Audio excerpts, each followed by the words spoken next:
জোর করে নিয়ে এসে জমিটা দেবো না, এত কষ্টের পর জমিটুক করছিলাম, বাড়ি করছে, জমিটুক দিয়েই যাই নেই ওনারা। কয়েকদিন আগে এক বৃদ্ধ মহিলা অঝরে চোখের পানি ছেড়ে দিয়ে কান্না করতেছেন। কেউ বলতেছেন দুবাই চলে গেছে, আদৌ কোন দেশে আছে সেটা সঠিকভাবে উনি জানেন। কয়েকদিন আগে এক বৃদ্ধ মহিলা অঝরে চোখের পানি ছেড়ে দিয়ে কান্না করতেছেন। কথাকে বোঝেন? মাদারীপুরের একজন বৃদ্ধা নারী অঝরে চোখের পানি ছেড়ে দিয়ে কান্না করে বলতেছেন, আমার উপরে জুলুম করে বেনজির আহমেদ আমার ফসলের জমি লিখে দিয়েছে। মহিলাটা কান্না করতেছে, কত বিঘা জমি কেনা হয়েছে, কত একর কেনা হয়েছে হিসাব করে পাওয়া যাচ্ছে না। কোথাও বের হয়ে যাচ্ছে 600 বিঘা জমি, কোথাও বের হয়ে আসছে 800 বিঘার উপরে জমি। কথা বোঝেন নাই? মেয়ের নামে ফ্ল্যাট কিনেছে, বিবির নামে জমি কিনেছে, বাগান বাড়ি কিনেছে, টাকা পয়সার অভাব নাই। কথা কি বুঝতে পেরেছেন? কত টাকার মালিক। পেপার পত্রিকায় নিউজ করা হয়েছে বেনজির আহমেদের ঘরে আলাদিনের চেরাগ। কিসের চেরাগ খাইছে? আলাদিনের চেরাগ। মানে ক্ষমতার অপব্যবহার কইরা, পোশাককে ব্যবহার কইরা এত টাকার মালিক হয়ে গেছে, যার মুখে বলা হয়েছে আমরা দুর্নীতি মুক্ত বাংলাদেশ গড়ব। কথা কয় না কেন? আমরা দুর্নীতির সাথে কখনো আপোষ করব না, তার বক্তব্য শুনে মজা লাগতো। পাওয়ার কারে বলে, ক্ষমতা কারে বলে? যারা এক সময় বলতো অমুক দলের লোককে দেখলে গুলি করবা, কি পাওয়ার ছিল, কি ক্ষমতা ছিল, যার মধ্যে বের হয়েছিল যে আমরা আগামী 41 সাল পর্যন্ত থাকবো, তাহলেই দেশের পরিবর্তন হবে। আর সামান্য 1 বছর 8 মাস তার চাকরি নাই, অবসরে গেছে, এখন তার জীবনের অবস্থা কি? সম্পদ নিয়ে টানাটানি। কথা বলেন না কেন? কথা কি বুঝতে পারছেন? কেউ কেউ আবার রিপোর্ট করতেছেন গোপালগঞ্জের 4 ভাগের 1 ভাগ কিনে ফেলে দিয়েছে। এত টাকা পাইল কিভাবে? এত টাকার উৎস কি, আয়ের উৎসটা কি? এগুলো নিয়ে আলোচনা চলতেছে। দুদক আবার নোটিশ পাঠাইছে, আরো কি কি সম্পদ আছে, কোথায় আছে। আমি শুনলাম ব্যাংকের অ্যাকাউন্টে যত টাকা ছিল সব টাকা ফাঁকা ঘুরে কই যে গেছে, আসলে দেশে আছে না বিদেশে আছে এটি না মানুষ টেনশন। অ্যাকাউন্ট আছে কিন্তু ব্যাংকে টের পাই আগে সব টাকা সরায় নিছে। চালাক মানুষ তো। কথা কর না কেন? চালাক না হলে দেশের এই জায়গায় যায়, বোঝেন না? অবশ্যই বুদ্ধি আছে। কথা কর না কেন? সুযোগ পাইছে, মাল কামাইছে। কথা কন ঠিক না? হিসাব নিকাশ করে দেখা যাবে, পরকাল তো বহু দূরে, তাই না? ওইটা ভেবে ওনারা ইনকাম করে। আল্লাহর কাছে জবাবদিহিতার ভয় যদি থাকতো, 1 টাকা দুর্নীতি করে 1 টাকার ঘুষ খাওয়ার সাহস কোন প্রশাসনের লোকেরা পাইতো না। কথা বলেন ঠিক না? যার অন্তরে আল্লাহর ভয় যে আমি জনগণের উপরে জুলুম করে, সাধারণ মানুষের উপরে জুলুম করে 1 টাকার সম্পদ দুনিয়ার জমিনে রেখে যেতে চাই না, যার অন্তরে আল্লাহর ভয় আছে, সে যত জায়গায় যাক না কেন আল্লাহর ভয় থাকলে সে কখনো ক্ষমতার অপব্যবহার কইরা, এরকম জুলুম কইরা কারি কারি টাকা জমাবে না, কোটি কোটি টাকা ব্যাংকের অ্যাকাউন্টে জমাবে না, হাজার হাজার বিঘা জমির মালিক তারা হতে পারবে না। কথা বলেন ঠিক কিনা? সৎ পথে উপার্জন করে অল্প সময়ের ব্যবধানে এত টাকার মালিক কখনো হওয়া যায় না। কথা বলেন ঠিক কিনা?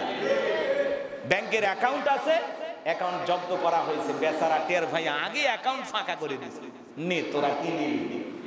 এখন দেশে আছে না বিদেশে আছে, আসলে তার সাথে এমন কেন করা হচ্ছে? কথাকে বোঝেন না? গ্রেফতার কেন করা হচ্ছে না, তাড়াতাড়ি কেন ধরা হচ্ছে না? একটা সাধারণ মানুষ সমস্যা হয়ে গেলে বেনজির আহমেদের বিরুদ্ধে এত অভিযোগ, তারপরেও এই ধরনের মানুষদেরকে কেন গ্রেফতার করা হয় না? কেন জনতার আদালতে নিয়ে আসা হয় না? কেন বাংলার জমিনে এই সমস্ত মানুষদের বিচার করা হয় না? কি বলা হয়? অবশেষে দেখা যাবে বিদেশের 4টা দেশের তার বাড়ির সন্ধান মিলেছে। কয়টা দেশে? এখন 4টা দেশের যে কোনো এক দেশে যায় রাজার মতো জীবন যাপন করবে। কথা বলেন ঠিক কিনা? বাদশার মতো বেনজির আহমেদ থাকবে, কেউ ধরবেও না, টেরও পাবে না। কিছুদিন আলোচনা চলবে, এরপরে নতুন আর একটা ইস্যু আসবে, বেনজির আহমেদ ধামাচাপা পড়ে যাবে। কথা বলেন ঠিক কিনা? আর ওনাকে নিয়ে কেউ আলোচনা করবেন। এই হলো বাংলাদেশের অবস্থা। আজকে দেখেন, গত কয়েকদিন আগে শুনলাম একটি দেশে একটা পরিবারের 72 জন সদস্য সবাই কালেমা পড়ে মুসলমান হয়েছেন। বলুন সুবহানাল্লাহ। এভাবে দলে দলে মানুষ একদিন ইসলামের সুশীতল ছায়াতলে আশ্রয় গ্রহণ করবে। তামাম পৃথিবীতে মুসলমানের রাজত্ব চলবে, কথা বলেন ঠিক কিনা? তামাম পৃথিবী মুসলমানেরা শাসন করবে, কথা বলেন ঠিক কিনা? আমার ভাইয়েরা, ইসলাম ধর্ম চিরন্তন সত্য ধর্ম। আল্লাহ বলেন, আল্লাহ রাব্বুল আলামিন পরিষ্কারভাবে বলেছেন, ইন্নাদ দীনা ইনদাল্লাহিল ইসলাম। নিঃসন্দেহে আল্লাহর কাছে শুধুমাত্র কেবলমাত্র একটি ধর্মই মনোনীত, ধর্মের নাম কি? ইসলাম। ইসলাম আছে যেখানে শান্তি আছে সেখানে, ইসলাম আছে যেখানে সমাধান আছে সেখানে। এই দাউদ কিম নামের যুবক এখন ভালো ভালো কাজ করতে চায়, একটা সুন্দর মসজিদ, স্বপ্নের যে মসজিদ নির্মাণ করার যে চিন্তা তার মনের ভিতরে ছিল, সেই চিন্তার সে বাস্তবায়ন করেছেন, একটি সুন্দর মসজিদ নির্মাণ করেছেন। তার আরো কিছু স্বপ্ন আছে, তার জীবনের সব স্বপ্নকে আল্লাহ পাক পূরণ করে দিন, জোরে বলুন আমিন। সম্মানিত হাজিরিন, যে কথা বলতে চাচ্ছিলাম গভীর মনোযোগ দিয়ে শুনবেন। আল্লাহর পয়গম্বর এইবার তার বাবাকে বলতেছেন, ইদ ক্বালা লি আবিহি ইয়া আবাতি লিমা তা'বুদু মা লা ইয়াসমাউ ওয়া লা ইবসিরু ওয়া লা ইগনি আনকা শাইআ। বাবাকে ডেকে বলতেছেন, আল্লাহর খলিল ইব্রাহিম আলাইহিস সালাম তার বাবাকে ডেকে বলতেছেন, হে আমার পিতা, যারা শোনে না, দেখে না, তোমার কোনো কাজে আসে না, তুমি তাদের ইবাদত কেন করো? আল্লাহর খলিল ইব্রাহিম আলাইহিস সালাম তার বাবাকে বলতেছেন, বাবা, যারা শোনে না, দেখে না, কোনো উপকারে আসে না, তাদের ইবাদত তুমি কেন করো?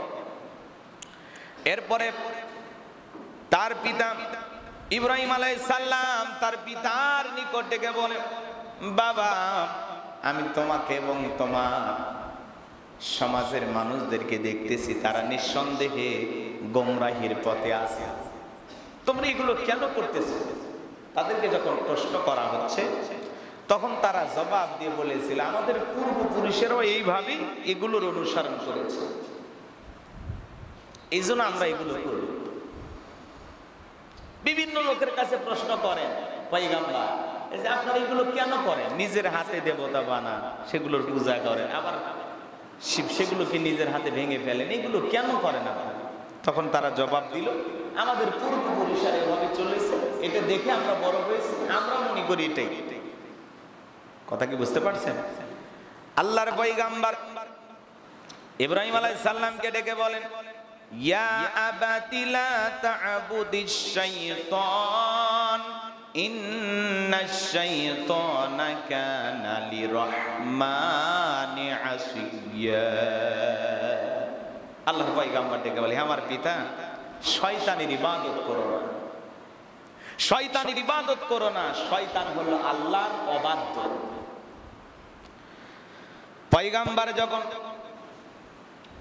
সুন্দর করে বুঝাইতে লাগলেন, ও বাবা, হে আমার পিতা, আমি আশঙ্কা করি তোমাকে আল্লাহর শাস্তি স্পর্শ করবে, তুমি শয়তানের সাথী হয়ে পড়বে।